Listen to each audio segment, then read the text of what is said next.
Because what we witnessed last night and what we witnessed today is the absolute definition of the best team in baseball. Today felt a little dicey at times, right? The Pirates bring it within one run. We know what's at stake with the 12th win in a row and the great promotion George Webb runs. But what we witnessed the last 2 days specifically are the different ways the Brewers can beat you. A couple of long balls yesterday, didn't need any of those today. It was the small ball, Murphy ball philosophy that this Brewers team has mastered the last several months and just emphasizes, if you've been watching like I have, it emphasizes what we've known for a few months. And that is they are capable of beating anybody in multiple different ways. Defensively, they are as disciplined as any team in baseball. They don't make errors. They don't make mistakes.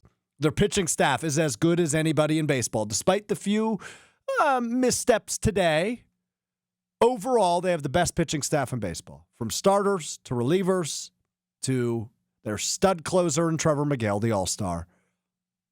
They're as good as anybody there. Yeah, maybe they're not the sexiest team in baseball because they don't hit the most home runs. But they get on base, and when they do, they take advantage of it. They're one of the best teams in the majors at stealing bases. They are the fastest team in the league when it comes to rounding the bases. So it might not be quote-unquote sexy because they're not hitting home runs, but boy, is it sexy to watch, and boy, is it fun to watch. You are witnessing the golden age of Milwaukee Brewers baseball.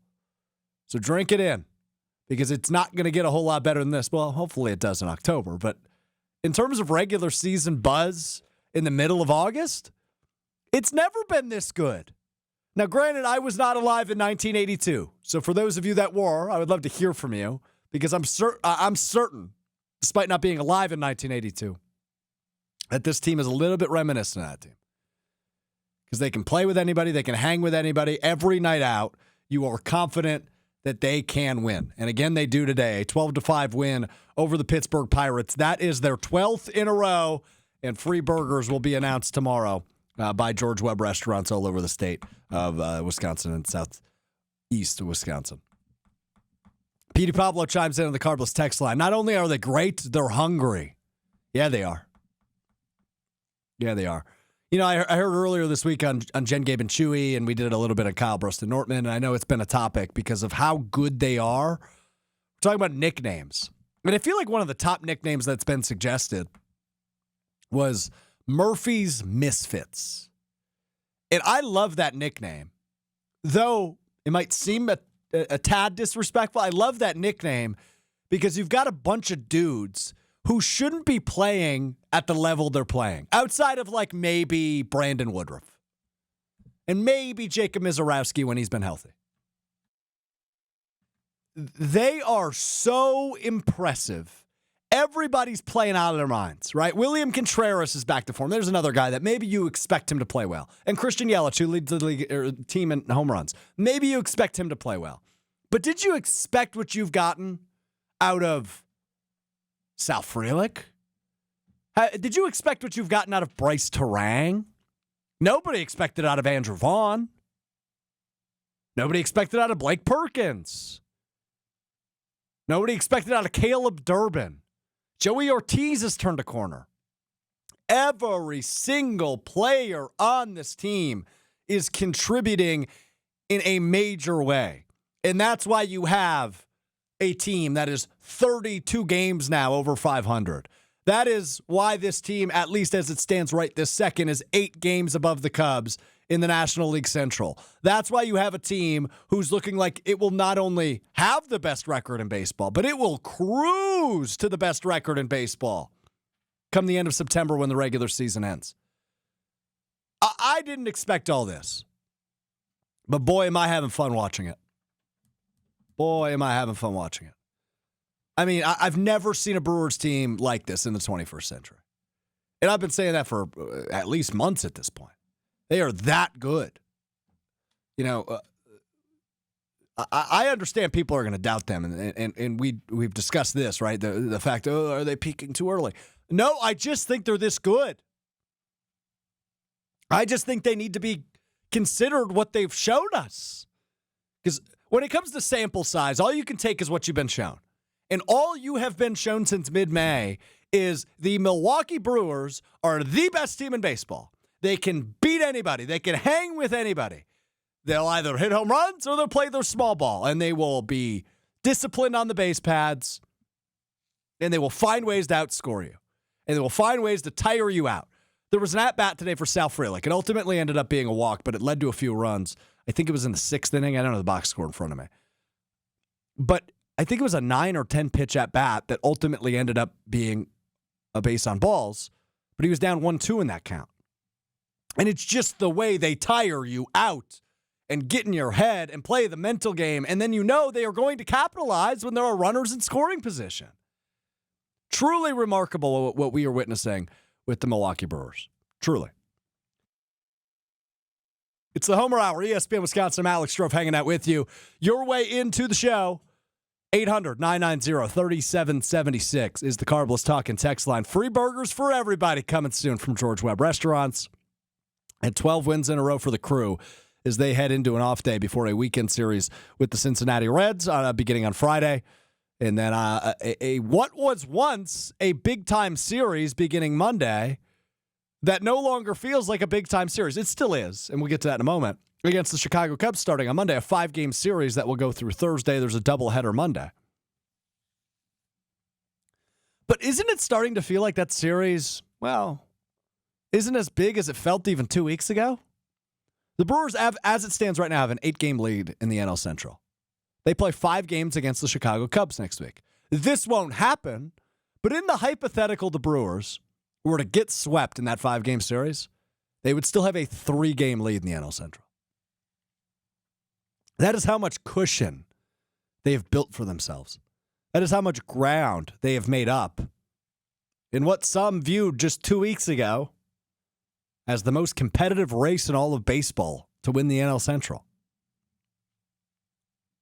Truly outrageous. It'll still be an important series, obviously, because you can gain even more ground in the NL Central. And sheesh, the way the Brewers are playing, they might win another 12 in a row. They might just go ahead and make it 24 and make George Webb do this whole damn thing over again. I've said this as a joke, and I still mean it as a joke.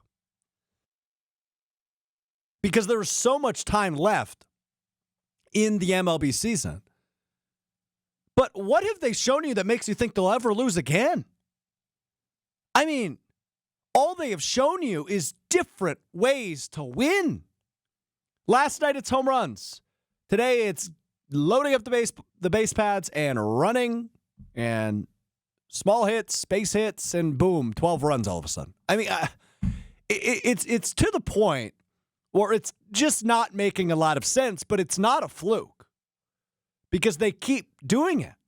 I mean, just 23 days ago, just over 3 weeks ago, the Brewers were at an 11-game win streak heading into a Tuesday night 3 weeks ago where they ultimately lost the 11-game win streak and the burgers didn't happen. And here we are just over 3 weeks later, and the 12 games in a row did happen.